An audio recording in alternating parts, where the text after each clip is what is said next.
अस्सलामुअलैकुम विद्यार्थी मित्रों। આજે આપણે ગુજરાતીમાં 22મો પાઠ બોરો જોઈએ। સૌપ્રથમ આ બોરો એ શું છે એ તમને સમજાવું કે આ જે બોરો છે એ ખેડૂત લોકો એક પ્રકારની વાનગી બનાવીને ખાતા હોય છે। તો કે ભાઈ ઘઉંનું જે થૂલું હોય એમાં એ લોકો છાશ નાખીને ખાય, એને શું મીઠું નાખીને ખાય, એને શું કહેવામાં આવે છે? બોરો। બરાબર। હવે આપણો આ જે બોરો પાઠ છે એ બોરો પાઠના આપણા લેખક છે ઝવેરચંદ મેઘાણી। ઝવેરચંદ મેઘાણીનું ઉપનામ છે રાષ્ટ્રીય શાયર। આ જે આપણા ઝવેરચંદ મેઘાણી છે એ ઝવેરચંદ મેઘાણીને રાષ્ટ્રીય શાયરનું બિરુદ કોણે આપ્યું? તો એ જે બિરુદ છે એ બિરુદ એમને ગાંધીજીએ આપ્યું। જ્યારે સ્વાતંત્ર્ય સંગ્રામમાં ગાંધી જાય છે ત્યારે યુદ્ધમાં, ત્યારે છેલ્લો કટોરો એમણે જે કાવ્ય લખેલું એના ઉપરથી એમને રાષ્ટ્રીય શાયરનું બિરુદ ગાંધીજીએ આપેલું। તો આપણા ઝવેરચંદ મેઘાણીનું ઉપનામ શું છે? રાષ્ટ્રીય શાયર। બરાબર। આપણો જે બોરો પાઠ છે એ બોરો પાઠનો સાહિત્ય પ્રકાર લોકવાર્તા છે। અને આ જે આપણો પાઠ છે એ પાઠ શામાંથી લેવામાં આવ્યો છે? તો ઝવેરચંદ મેઘાણીએ જે સૌરાષ્ટ્રની રસધાર જે ભાગ લખેલું છે એમાં પ્રથમ જે ભાગ છે એ પ્રથમ ભાગમાંથી આપણે આ બોરો પાઠ લેવામાં આવ્યો છે। બરાબર। ફરી જોઈએ બોરો પાઠના લેખક ઝવેરચંદ મેઘાણી, એમનું ઉપનામ રાષ્ટ્રીય શાયર, સાહિત્ય પ્રકાર લોકવાર્તા અને શામાંથી લેવામાં આવ્યું છે? તો કે સૌરાષ્ટ્રની રસધાર ભાગ 1 માંથી। બરાબર। હવે આપણે કવિનો પરિચય મેળવીએ, આગળ ચાલીએ। ઝવેરચંદ મેઘાણીનો જન્મ 17/8/1897 અને એમનું જે અવસાન છે એ અવસાન 9/3/1947 થયું હતું। ઝવેરચંદ કાળીદાસ મેઘાણી રાષ્ટ્રીય શાયર, જો અહીંયા આપણો જે શબ્દ રાષ્ટ્રીય શાયર આપેલો છે એના નીચે અંડરલાઈન કરો અને ઉપર પેન્સિલથી લખી આપો કે ઉપનામ। બરાબર। રાષ્ટ્રીય શાયરના નીચે અંડરલાઈન કરજો અને એને ઉપનામ લખજો, એટલે તમને ખ્યાલ આવે કે આ જે ઝવેરચંદ મેઘાણી છે એ ઝવેરચંદ મેઘાણીનું ઉપનામ રાષ્ટ્રીય શાયર છે। તો આપણા જે ઝવેરચંદ મેઘાણી છે એમનો જન્મ ચોટીલામાં થયો હતો। તેમનું વતન બગસરા હતું। તેઓ સામરદાસ કોલેજ ભાવનગરમાં ભણ્યા હતા। તેમણે સૌરાષ્ટ્રની રસધાર સોરઠી, હવે એમણે આ જે લોકવાર્તાઓ આપણને આપ્યા છે સાહિત્યમાં, એ લોકવાર્તાઓ આપણને બતાવે છે। જુઓ તો કે સૌરાષ્ટ્રની રસધાર, સોરઠી બહારવટિયા, સોરઠી સંતવાણી, દાદાજીની વાતો વગેરે લોકવાર્તાના સંપાદનો આપ્યા છે। ત્યાર પછી કંકાવતી, રઢિયારી રાત, ચુંડી, હાલરડા, ઋતુગીતો જેવા લોકગીતોના સંપાદનો તેમણે કરેલા છે। આગળ આપણને જે સૌરાષ્ટ્રની રસધાર, સોરઠી બહારવટિયા બતાવ્યું એમની શું હતી? લોકવાર્તાઓ। અને આ કંકાવતી, રઢિયારી રાત, ચુંડી, હાલરડા આ બધું શું છે? એમના લોકગીતો છે। સૌરાષ્ટ્રના ખંડેરોમાં લોક સાહિત્યનું સમલોચન, ધરતીનું ધાવણ જેવા ગ્રંથોમાં લોક સાહિત્યની મીમાંસા કરેલી છે। યુગવનના સિંધુડો તેમના કાવ્ય સંગ્રહો છે। આજે આપણા ઝવેરચંદ મેઘાણી છે એ ઝવેરચંદ મેઘાણીનું સૌથી મોટું જો કાવ્ય સંગ્રહ હોય તે યુગવનના છે। અને ત્યાં ઉપરાંત એમણે બીજો કાવ્ય સંગ્રહ સિંધુડો પણ લખ્યો છે। સોરઠ તારા વહેતા પાણી, સમળાંગર, તુલસી ક્યાળો, વેવિસાર, નિરંજન વગેરે સામાજિક નવલકથાઓ છે। રાણો પ્રતાપ, શાહજહાં નાટ્ય અનુવાદો છે। વેણીના ફૂલ અને કિલ્લોલ 12 કાવ્યોના સંગ્રહો છે। તેમને રણજીતરામ સુવર્ણચંદ્રક એનાયત થયો હતો। એટલે કે એમણે ગુજરાતીમાં જે આપણે આગળ એમણે જોયું કે અનેક એવી લોકવાર્તાઓ આપી, લોકગીતો આપ્યા, ત્યાર પછી લોક સાહિત્ય એમણે આપ્યું અને કાવ્ય સંગ્રહો, ત્યારબાદ સામાજિક નવલકથાઓ અને નાટ્ય અનુવાદો પણ આપેલા। એના માટે એમને રણજીતરામ સુવર્ણચંદ્રક એનાયત કરવામાં આવ્યો હતો। આ થયો આપણો કાવ્ય પરિચય। હવે કવિ પરિચય। હવે આપણે આપણા પાઠમાં શું કહેવા માંગે છે એ આપણે જોઈએ। કાવ્યનું પાઠનું વિષય વસ્તુ શું છે તે આપણે જોઈએ। જુઓ, બોરો લોકવાર્તા, આ જે લોકવાર્તા છે એ શું છે? આપણા પાઠનો સાહિત્ય પ્રકાર, એટલે એના નીચે પર અંડરલાઈન કરજો। લોકવાર્તામાં ભાવનગરના ઠાકોર વજેસંગજી અને ખેડૂત સોંડાની જુદી જુદી ઘટનાઓ દ્વારા ઠાકોર વજેસંગજીની દિલદારી અને કર્તવ્ય નિષ્ઠા વ્યક્ત થઈ છે। એટલે કે આ પાઠમાં આપણા 2 પાત્રો છે, એક છે ઠાકોર વજેસંગજી અને બીજો છે ખેડૂત સોંડો માળી। બરાબર. આ જે સોંડમારી છે શું છે, ખેડૂત છે, અને ઠાકોર વજેસંગજી શું છે, એ રાજા છે.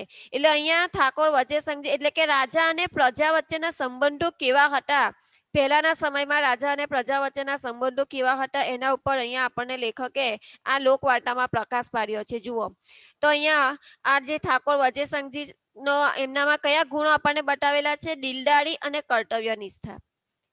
વૈશાખના તાપમાં એક અજાણ્યા ઘોડે સવારને સોંડો પ્રેમથી બોરો જમાડે છે. એટલે કે વૈશાખ મહિનામાં જ્યારે બળબડતો તાપ પડે છે એવા સમયે આ જે ઘોડે સવાર, હવે એ જે ઘોડે સવાર છે એ કોણ છે, ઠાકોર વજેસંગજી. અને અહીંયા આ જે ખેડૂત છે સોંડોમાળી, એ પોતાના ખેતરમાં કામ કરે છે. અને અહીંયા જે ઘોડે સવાર, હવે અહીંયા સોંડામાળીને ખબર નથી કે ભાઈ આ મારો રાજા છે. એ તો કારણ કે પોતાનો વેશ બદલીને એ ઘોડે સવારના રૂપમાં ત્યાં આવ્યો હતો.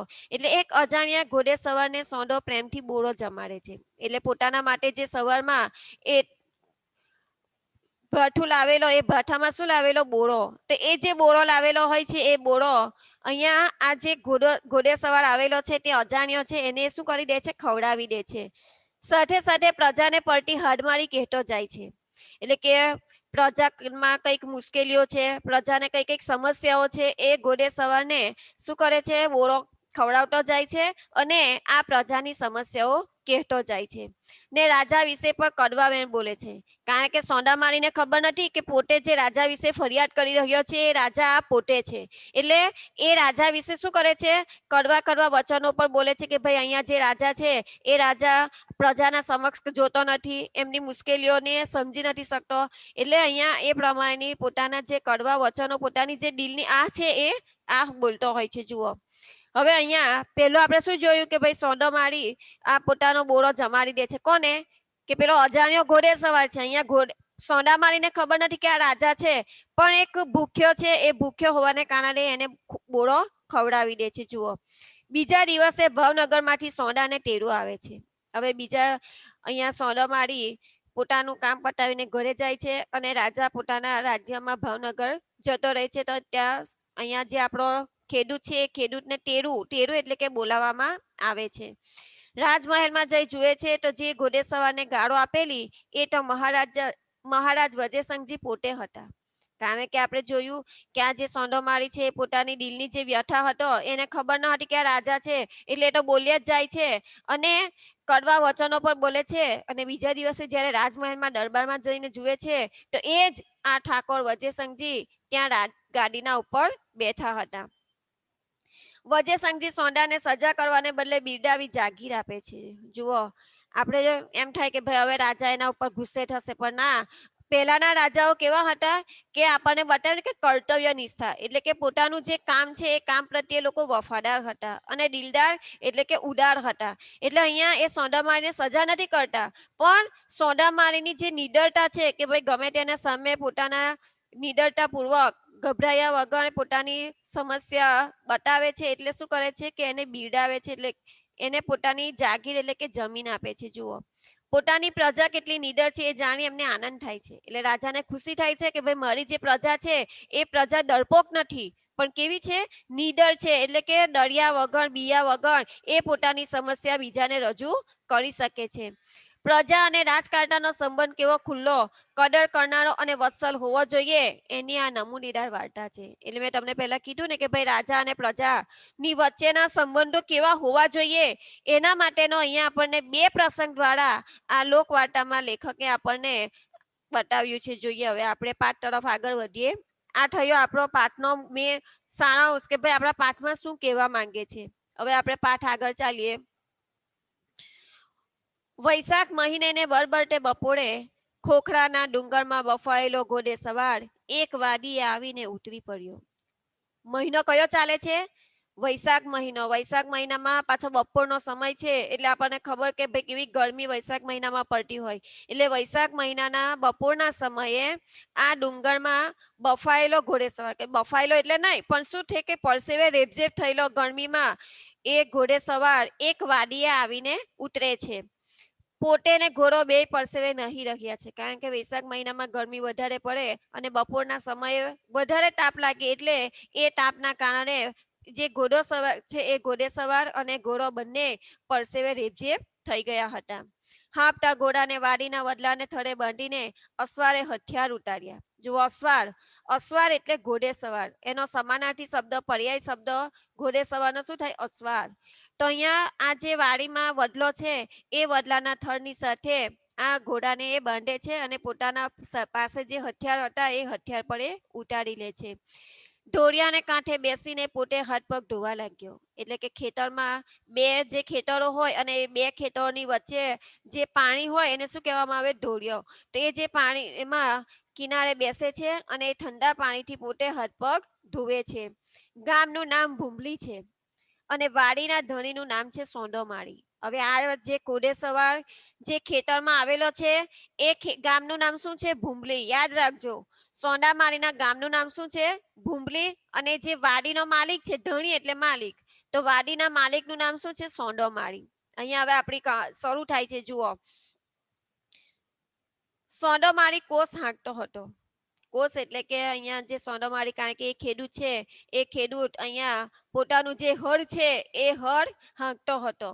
હવે એના બળદોનું વર્ણન કરે છે કે એના બળદો કેવા હતા. જુઓ, કંગાલ બે બળદ કોસ ખેંચતા હતા. એટલે કે અહીંયા સોંડોમાળી ખેતરમાં જે હળ હાંકતો હતો એની સાથે એના બે બળદો હતા અને એ બે બળદો પર કેવા હતા? માય કાંગલા કંગાલ હતા. કાગડાએ ઠોલી ઠોલીને લુહી લુહાણ કરી નાખેલા કાંડ. કાંડ એટલે કે અહીંયા બળદનો જે ખભો હોય, જ્યાં આપણે ધૂસરી મૂકીએ, હળ મૂકીએ, એને શું કહેવામાં આવે? કાંડ. તો કહે છે કે એના જે ખભો છે એ ખભો પર જ્યારે કે કાગડાએ સાચો મારી મારીને એને લોહી લુહાણ કરી નાખી હોય એટલા માય કાંગલા એ બે બળદો હતા. સોંડાએ ઉમેરીને તોડી નાખેલ પૂંછડા. એટલે કે ખેતરમાં કામ કરતા હોય, હળ હાંકતા હોય, તો એ હળ હાંકવા માટે બળદને જેમ હાંકે તો એના જાણે કે પૂંછડા ખેંચે ને, તો કહે છે કે એના પૂંછડા પર એને જાણે કે તોડી નાખ્યા. એવા એના બળદોનું વર્ણન છે. જુઓ, બેસુમાર બગાઓ. એટલે કે અહીંયા આ જે બળદ છે એ બળદના ઉપર જે નાનું અમથું જીવાત હોય એને શું કહેવામાં આવે? બગા. તો કે છે કે એના ઉપર અસંખ્ય એવી તો બગાઓ હતી, એટલે કે જીવારો હતા. લોહીમાં સ્વીનાના શરીરના હાથ પિંજર. આ જે બળદ છે એ બળદમાં જ્યારે કે એમના જે હાથ પિંજરો હતા એ એમનો લોહી માંસ એટલે કે લોહી અને માંસ વગરના એમના એ શરીરના કેવા હતા? હાથ પિંજર થઈ ગયેલા એવા બે બળદો છે. જુઓ, અહીંયા સોંડામાળી પાસે કેટલા બળદ હતા? બે બળદ. અને એ બે બળદ પણ કેવા હતા? કંગાળ, નાજુક હતા. બરાબર. જોઈએ હવે આગળ. 101 કાણાવાળો એક કોષ છે. એટલે કે જે હળ હાંકે છે એમાં 101 તો કાણા એ હળમાં હોય એવું અહીંયા લેખક આપણને બતાવે છે. જુઓ, મંડાર ઉપર પહોંચે ત્યારે અંદર માત્ર એક બોક પાણી રહે અને ચીથરે હાલ એ સોંડો. પાછો આ જે સોંડો આપણો એ જે સોંડો છે ખેડૂત છે એ ખેડૂત પર કેવો છે? ચીથરે હાલ છે. એને પર જે વસ્ત્રો પહેરેલા છે એ વસ્ત્રો પણ કેવા હોય? જાણે કે ફાટલા હોય એવો અહીંયા આપણને લેખક સોંડામાળીનું વર્ણન કરે છે. અસવાર એ બધું નિહાળી રહ્યો. અસવાર કોણ છે? ઠાકોર વજેસંગજી, રાજા. તો અહીંયા એ વજેસંગજી શું કરે છે કે બધું જોઈ રહ્યો છે.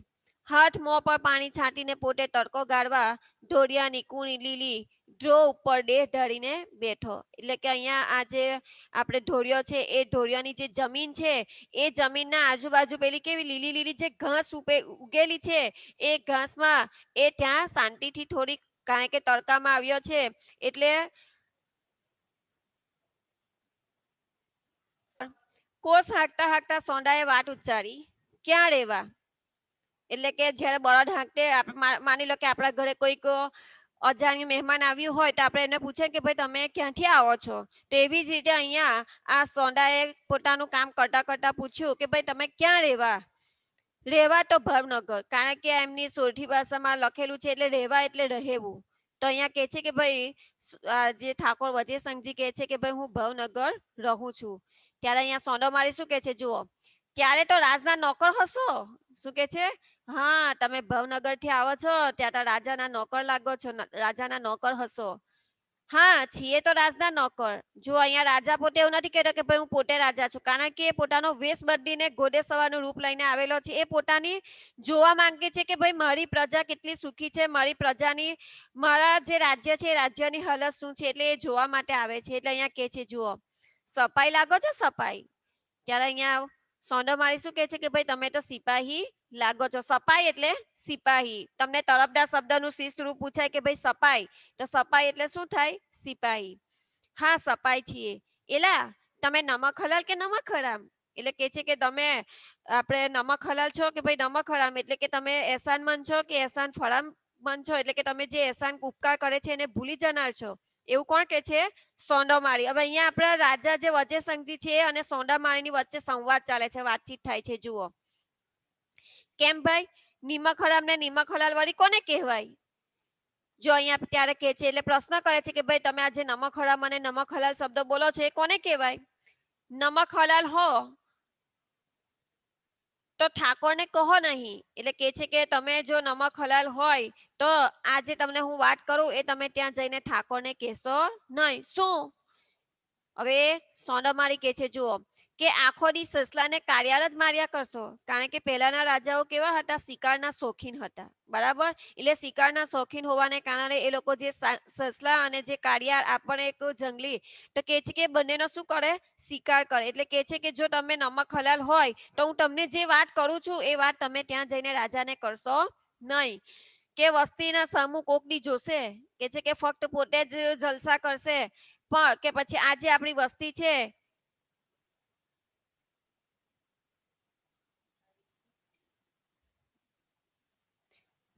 હા તો આ ચેપ્ટર મેં ભણાવી દીધું છે એ તમને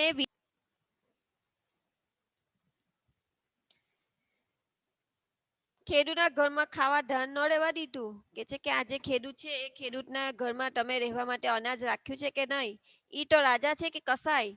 વસ્તી તો કેમ જાણે એના ગોલાપા કરવા જવટરી હોય. એટલે કે છે કે ભાઈ અહીંયા રાજાને જઈને તમે કહેજો કે તમે ફક્ત શિકાર જ કરશો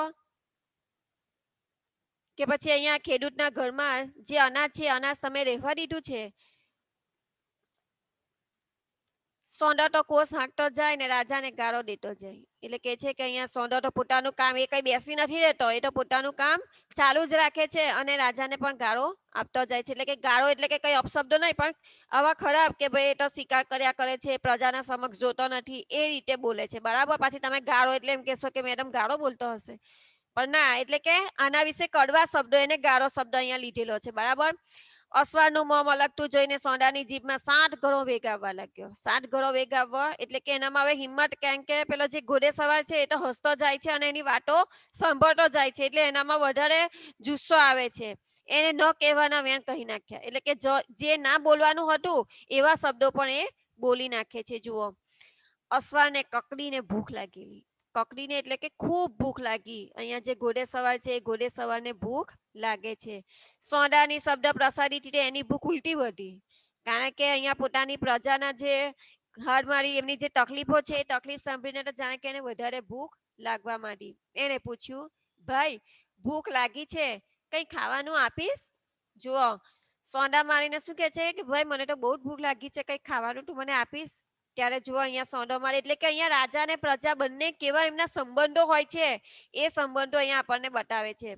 શું આપે? કાળજા અમારા? તમે બધાએ ભેરા થઈને ખેડૂતના ઘરમાં ધાન ક્યાં રહેવા દીધું છે? બોરો ખાવા છે? બોરો કે છે કે શું આપે? અમારું કાળજું એટલે કે અમે તમને અમારી પાસે કંઈક અનાજ તો રાખ્યું નથી, એટલે અમે કંઈક તમને પકવાન તો આપી શકવાના નથી. આ તો હું મારા માટે જે બોરો લાવ્યો છું એ બોરો તારે ખાવો છે? હવે અહીંયા રાજા છે એટલે રાજાને બોરો શું આવે એ ખબર નથી, તો પૂછે છે બોરો શું? બાપ ગોતર બોરો ઈ દીઠો નથી ને? એમ બોલી સોંડાએ વડલાની ડાળે એક નવી ડોણી ટીંગાડી હતી તે ઉતારી. જો એ અત્યારની જેમ કઈ ટિફિન નથી લાવ્યો, પણ એક નાની એટલે કે માટીનું એક ડોણી વાસણ લાવે છે અને એ વાસણ વડલાની ઢળે શું કરે છે? ડાળ પર એ લટકાવી દે છે. એટલે ઘરેથી જે ટિફિન લાવે છે એ ટિફિન વડલાની ડાળના ઉપર એને લટકાવી દીધું છે. એટલે તેને તે ઉતારી.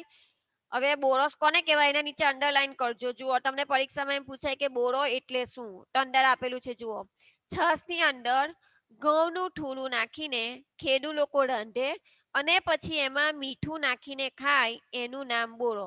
અંડરલાઈન કરી દેજો.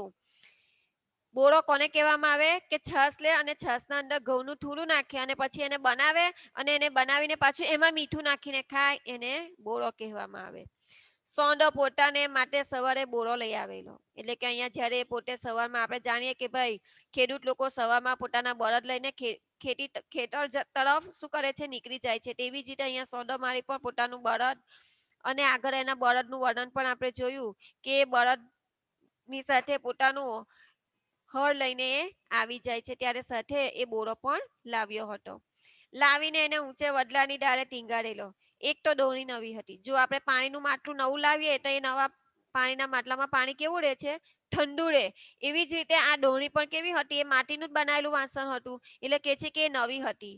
ઉપરાંત એ વડલાની ઘટાને છાંયડે સીધી હવામાં ઘણીવાર સુધી રહી. અને વડલાની જે ઘટા એટલે કે વડલાના છાંયડે ઠંડકમાં એને મૂકી દીધી, એટલે એ જે બોરો હતો એ બોરો વધારે ઠંડો થઈ ગયો.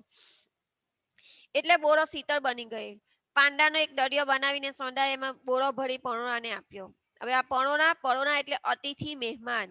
પરોણા એટલે લાકડી નહીં, પણ પરોણા એટલે અતિથિ મહેમાન. એના પર્યાય શબ્દ છે, સમાનાર્થી શબ્દ છે. એટલે પાંડાનું એક શું કરે છે, એક પાંડુ લે છે, એનું એક વાટા ટાઈપ દરિયો બનાવે છે, અને પછી એમાં બોરો નાખીને આ સોંડા મારી એ ઘોડેસવાર અતિથિ કોટો પણ, ઘોડેસવાર કોટો પર અને ઠાકોર વજ્રસંઘજી કોટો પણ એને આપે છે. શ્રુધા તૂર અને તાપમાં તપેલા એ શિકારી ક્ષત્રિયને ખાટી અને શીતળ વસ્તુ એવી તો મીઠી લાગી કે પલવારમાં એ દરિયો ખલાસ કરીને એને કહ્યું, વધારે છે. જો અહીંયા આપણે એક શબ્દ આવ્યો શ્રુધા તૂર. શ્રુધા એટલે ભૂખ અને શ્રુધા તૂર એટલે કે ભૂખથી આતુર, ભૂખથી વ્યાકુળ, એટલે કે એને ખૂબ ભૂખ લાગી હતી. જો તમને ફક્ત શ્રુધા શબ્દ પૂછાય તો શ્રુધા શબ્દનો અર્થ છે ભૂખ, બરાબર. અને શ્રુધાતુર એટલે કે ભૂખથી આતુર, ભૂખથી વ્યાકુળ. તો એને એટલો મીઠો લાગ્યો ને કે જરીક વાર માટે એને દરિયો ખલાસ કરી દીધો અને કહે છે કે હજુ વધારે છે. આપણે શું હોય, અરે મારા ભાગનું કાંઈ એને આપી દો, બરાબર, હું ભૂખો રહેવાનો. પણ ના, જુઓ અહીંયા સોંદો શું કહે છે, સોંડે મીઠું મીઠું હસીને કહ્યું, કેમ મારે ખાવાય નથી રહેવા દેવું ને. એટલે હસતા હસતા કહે છે કે ભાઈ મારે આ બોરો ખાવા માટે તારે નથી રહેવા દેવો. એમ કહીને એને બીજો દરિયો ભરી દીધો. કે છે કે હસતા હસતા એમ કે છે, અને ફરી પાછો બીજો દરિયો ભરીને આપે છે. મહેમાનને એવી તો લજ્જત આવી કે હર્ષભેર સોંડાએ આખી ડોણી ખાલી કરી. બધો બોરો મહેમાનને ખવડાવી દીધો. જો અહીંયા પહેલાના લોકો કેવા હતા કે પોતે ભૂખ્યા રહીને પોતાના ઘરે જે મહેમાન અતિથિ આવે છે એ અતિથિનું કેવું સ્વાગત કરે છે, એ અહીંયા આપણને બતાવેલું છે કે પોતે ભૂખે રહે છે અને સોંડા મારીને એ બધો બોરો ખવડાવી દે છે. પરોણાનું પેટ ઠર્યું. પરોણા એટલે કે મહેમાન, અતિથિ. તેમ દુઃખદાસથી ભરેલા એક ખેડૂતની આટલી ઉદારતા જોઈને એનું અંતર પણ ઠર્યું. પણ અહીંયા જો ખેડૂતને પણ એની ઉદારતા આપણને, કારણ કે પોતે જે બટકામાંથી બટકો આપ્યો, પોતાના માટે જે લાવેલો એ બધું જ એને ખવડાવી દીધું, બરાબર. આપણી પાસે હોય, વધારે હોય અને આપણે કોઈકને આપીએ તો એમાં કંઈ નવાઈ જેવું નથી. પણ આને તો પોતાના માટે પોતે ભૂખો રહે છે અને પેલા ઘોડે સવારને ખવડાવે છે, એટલે એને પણ શું થાય છે, અંતર ઠર્યું, એટલે કે એને પણ હાસ થાય છે, શાંતિ થાય છે. જુઓ, તડકો નમ્યો. હવે સાંજનો સમય થાય છે. ખેડૂત લોકો સાંજના સમયે ઘરે આવે એવી રીતે તડકો નમ્યો. સાંજ પડી, શિકારી સવાર થયો. એટલે કે અહીંયા આ જે રાજા છે એ રાજા પણ પોતાના ભાવનગર તરફ જવા નીકળે છે. જાતા જાતા એને પૂછ્યું, ભાઈ તારું નામ શું? જો આટલું બધું બોરો ખાઈ લે છે છતાં પણ નામ પૂછતો નથી. હવે જતા જતા એનું નામ પૂછે છે. હવે જુઓ, રાજા પોતાના ઉપર જે ઉપકાર કર્યો છે એ ઉપકારનો બદલો કેવી રીતે વાળે છે એ હવે આગળ આપણને બતાવે છે. જુઓ, અહીંયા નામ પૂછે છે એટલે સોંડો મારી કહે છે કે ભાઈ સોંડો.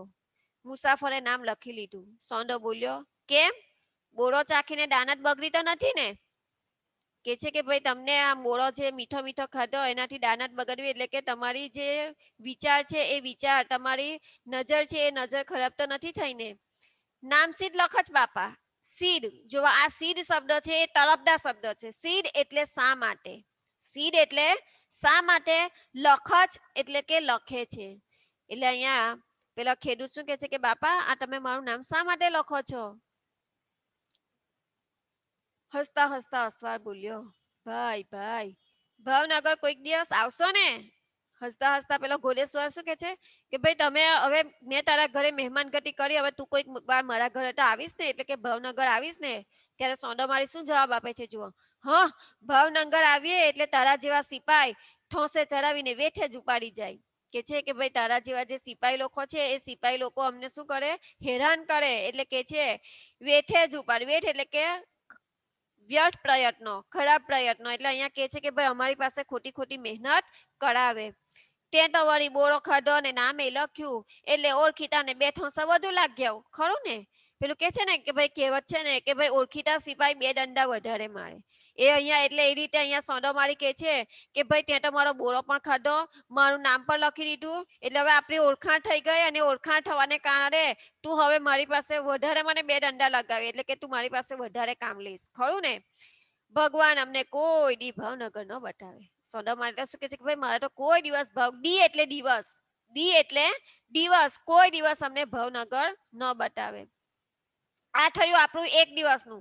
હવે બીજા દિવસનું આપણને બતાવે છે. જો બીજા દિવસે શું થાય છે.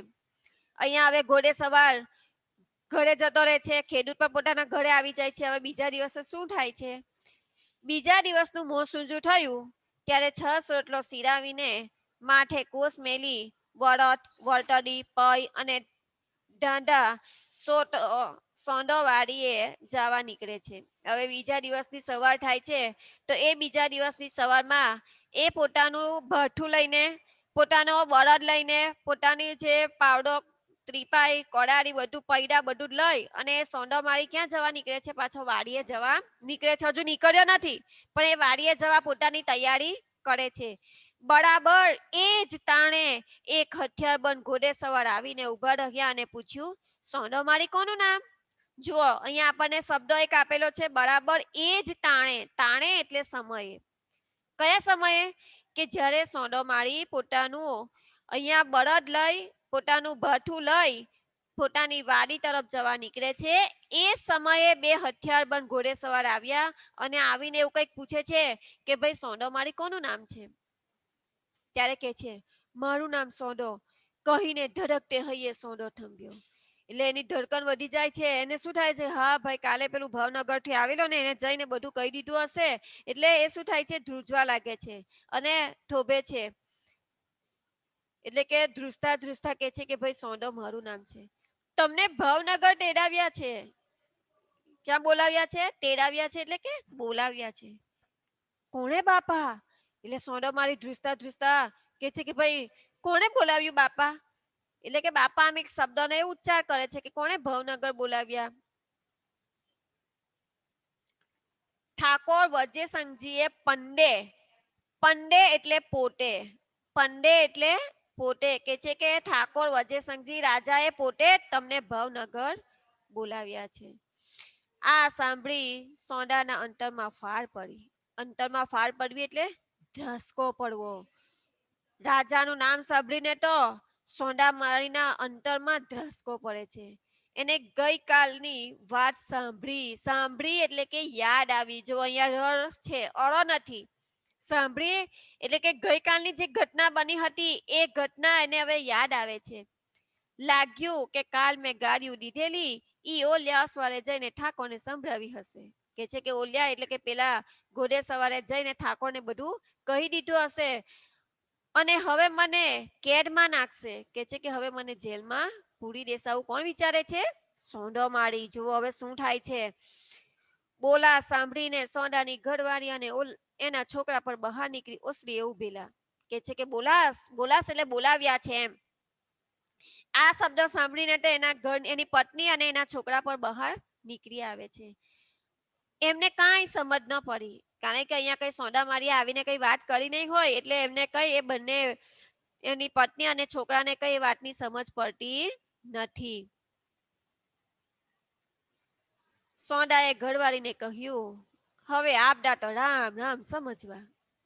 કે છે આપડા એટલે આપડા, આપડા એટલે આપડા. એની પત્નીને કે છે કે ભાઈ ચાલો હવે રામ રામ, આપણે મરી ગયા ભાઈ, આપણને હવે જેલમાં નાખી દેશે એમ એની પત્નીને સોંડો મારી કે છે. જુઓ બળદ અને કોસ મેલી દઈ સોંડો અસવારની સાથે ભાવનગરને પંથે પડ્યો. પંથે પડવું એટલે કે રસ્તે જવું. અહીંયા બળદ અને કોસ બિચારો હવે મૂકી દે છે અને પેલા જે ઘોડે સવાર આવેલા છે એ ઘોડે સવારની સાથે ભાવનગર જવા નીકળે છે. માર્ગે જાતા જાતા મનથી નક્કી કર્યું કે ભલે હાથમાં કર્યું ચડે પણ ભેરા ભેર ઠાકોરને મોઢા મોઢ જ ઈના ઈ વેર સંભળાવી લેવા છે. કે છે કે હવે જે થવાની હોય તે થાય, હવે તો જ્યારે આપણે રાજા પાસે જવાના છે, જો અહીંયા એનામાં કેટલી બધી પ્રજામાં નિડરતા હતી કે પોતાની સમસ્યા રાજા આગળ, આપણને તો શું થાય, હા આપણને બોલશે, આપણને જેલમાં એવી આપણને બીક લાગે, બરાબર, પણ એનામાં નિડરતા અહીંયા લેખકે બતાવી છે. જુઓ કે તરત જ કહે છે કે ભાઈ એના જે મોઢા મોઢ આપણે બધું જૂઠ હવે એને કહી દેવાનું છે. હવે લૂંટારા પછી ભોસે ન રાખવો, કે છે કે હવે આપણને ભો એટલે કે બીક, ભો એટલે બીક. હવે કે છે કે ભાઈ આપણને તો કેદમાં નાખવાના છે, આપણે પકડાઈ ગયા છે, તો હવે બધું જે કઈ છે એ બધું જ આપણે એને કહી દઈશું. સોંદો પહોંચ્યો. હવે ભાવનગર રાજમહેલમાં સોંદો પહોંચી જાય છે. જુઓ રાજમહેલની મેરી ઉપર ચડવા લાગ્યો. એટલે મેરી એટલે દાદર, આપણે પેલું કહીએ ને કે ભાઈ દાદર ચડીને ઉપર જાય એને શું કહેવામાં આવે, મેરી. તો કે છે કે હવે રાજમહેલમાં એ જવા લાગે છે. ઉપર ચડીને ઓરડામાં જ્યાં નજર કરે ત્યાં સ્તબ્ધ બની ગયો. સ્તબ્ધ બની જવું એટલે કે આશ્ચર્યચકિત થઈ જવું, નવાઈ લાગવી. એને એકદમ નવાઈ લાગે છે. કેવી નવાઈ જુઓ, એને કાલના ઘોડે સવારને ખુદને જ ગાડી ઉપર બેઠેલ જોયો. આ તો ઠાકોર પોતે. એટલે કે એને એક જાતની આશ્ચર્યમાં ડૂબી જાય છે, નવાઈ લાગે છે કે ભાઈ આ તો જે ઘોડે સવાર કાલે આવેલો હતો એ જ ઘોડે સવાર આ રાજ સિંહાસનના ઉપર આ ગાડીના ઉપર બેઠેલો છે. ભોંડો ભયભીત બની ગયો. એટલે કે હવે એ શું થાય છે કે ભાઈ એને બીક હવે લાગવા માંડે છે. જુઓ હવે શું થાય છે, જો અહીંયા સોનોમાં ઠાકોર વજયસંઘજીનું બાદ બતાવે છે. ઠાકોર વજયસંઘજીએ એને પોતાની પાસે બેસાડ્યો અને પંપારીને પૂછ્યું, પણ સોંડા તું બીવે છે શા માટે? અહીંયા આપણા હમણાં રાજા હોય તો કે હા હવે એને જેલમાં નાખી દો, એમ કે બરાબર ને, પણ અહીંયા ના, રાજા વજયસંઘજી તો એને પોતાની પાસે બોલાવે છે અને એને કહે છે કે ભાઈ તું શા માટે આટલો બધો બીવે છે? બાપ, કાલ તમને બહુ ગાળો દેવાઈ ગઈ. શું કે છે કે બાપ એટલે કે અહીંયા રાજાને બાપ શબ્દ બોલીને ઉચ્ચારે છે, કે છે કે ભાઈ કાલે મેં તમને ઘણા બધા અપશબ્દો કહી દીધા, ઘણા બધા કડવા વેર કહી નાખ્યા. ત્યારે રાજા કહે છે, જુઓ એમાં શું ખોટું થયું ભાઈ, તમે તો અમારા છોરું કહેવાઓ. છોરું એટલે કે છોકરાઓ. કે છે કે ભાઈ તમે તો અમારા છોકરાઓ કહેવાય, એમાં અમારે કઈ ખોટું લગાડવાની જરૂર નથી. તમારે દુઃખ હોય તો દુઃખ રોવાનો હક છે. બચ્ચાની ગાળો તો માવતરને ઉલટી મીઠી લાગે. કે છે કે ભાઈ, કે છે કે તમારું જે માની લો કે આપણને કંઈક સમસ્યા હોય, આપણને કંઈક દુઃખ હોય તો આપણે એ મમ્મી પાસે અથવા તો પપ્પાના પાસે રજૂ કરીએ, બરાબર ને. એટલે કે છે કે ભાઈ એમાં તમે તો અમારા છોકરાઓ કહેવાઓ, છોરું કહેવાઓ, એમાં તમારે દુઃખ હોય તો તમારા દુઃખ અમારી સામે તમે રજૂ કરી શકો. અને તમે જે અમને અપશબ્દો બોલો એ ઉલટી માવતર એટલે કે માતા પિતાને શું લાગે, મીઠી લાગે છે. સોંડો શાંત પડ્યો. એટલે કે હવે જ્યારે રાજા એને થોડુંક આશ્વાસન આપ્યું એટલે હવે સોંડાને શું થાય છે, હસ થાય છે અને થોડીક રાહત થાય છે. ઠાકોરે કચેરીમાં બેઠેલા અમીરોને અને અમલદારોને આગલા દિવસની વાત સંભળાવી. કારણ કે રાજાના મહેલમાં તો એના અનેક સિપાહીઓ પણ હોય, અમલદારો પણ હોય. એ અમલદારો અને અમીરોને બધા કચેરીમાં બેઠા હતા. એ બધાને આગલા દિવસની એટલે કે પોતાની જે કહાની હતી એ કહાની સંભળાવે છે. હવે એમના કયા કયા છે જુઓ સિપાહીઓ. ઓહો જેસાભાઈ, પરમાનંદ દાસ, શું કહું, આ ભોળિયા ખેડૂના વગર ઓળખે આદરમાન.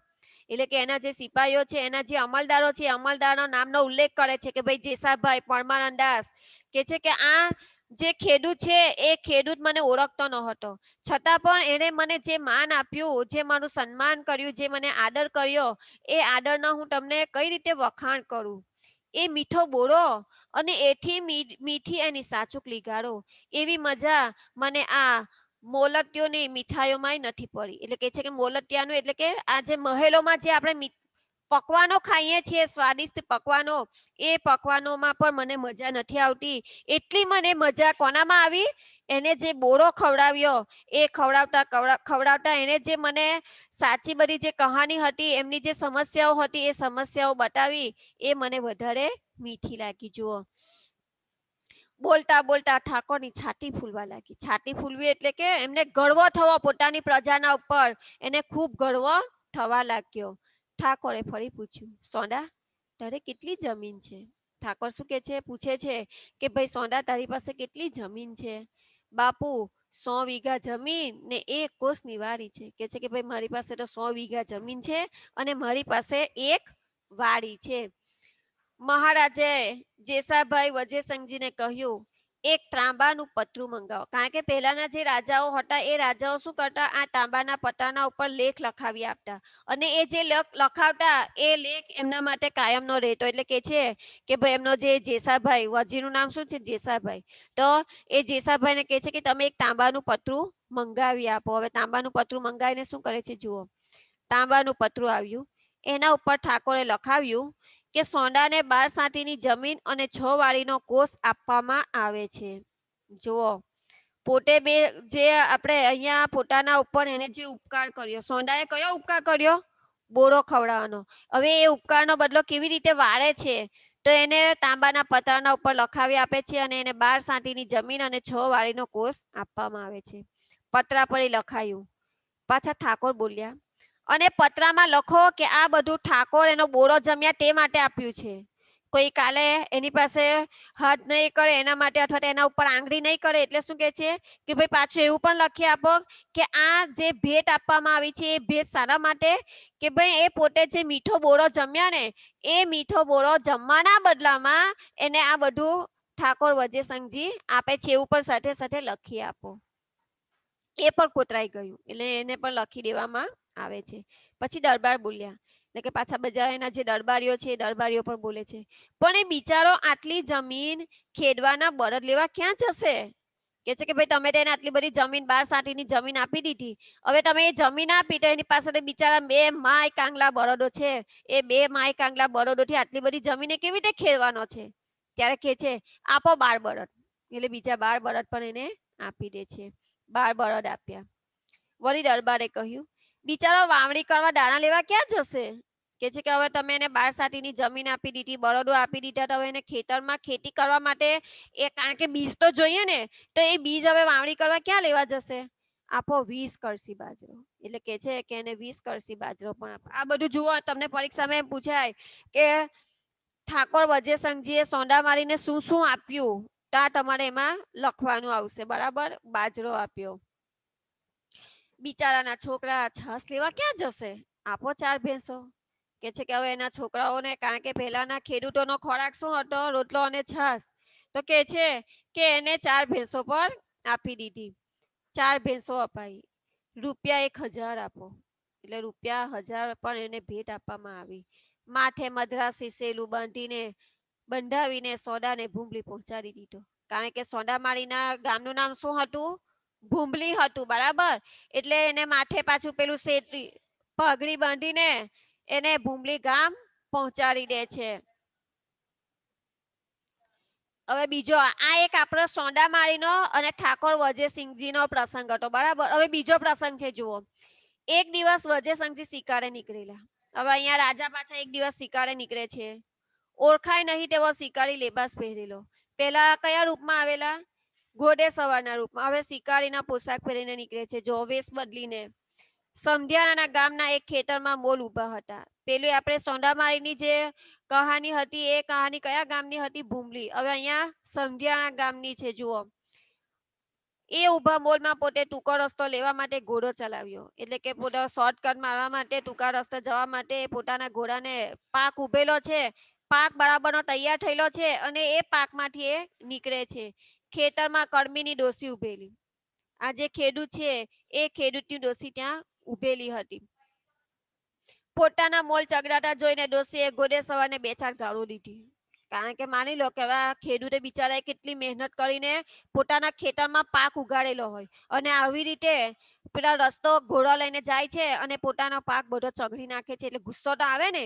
એટલે જે પેલી એની પત્ની હતી એ પત્નીએ ઘોડે સવારને ગાળો અપશબ્દો બોલી દીધા. મારા રોયા ભરતો નથી, કઈ ગાળો આમ જેવી તેવી નહીં, પણ શું કે છે, મારા રોયા તને દેખાતું નથી, પીઠિયા ઉભા ખેતરમાં ઘોડો હાંકચ, લે લાસતો નથી, હાંકચ, એટલે કે હાંકે છે. કે છે કે તને શરમ નથી આવતી કે મારા ઉભેલા પાકમાં તું ઘોડાને ચલાવે છે? મહારાજાએ ખોટો ગુસ્સો કરીને કહ્યું, ડોસી ગાળો કેમ કાઢચ? આ બીજી એવી એની જે છે એ એની બતાવે છે જુઓ. કે છે કે ગુસ્સો કરીને કે છે, ડોસી કેમ ગાળો આપે છે? ઓળખચ? કે છે કે મને ઓળખે છે?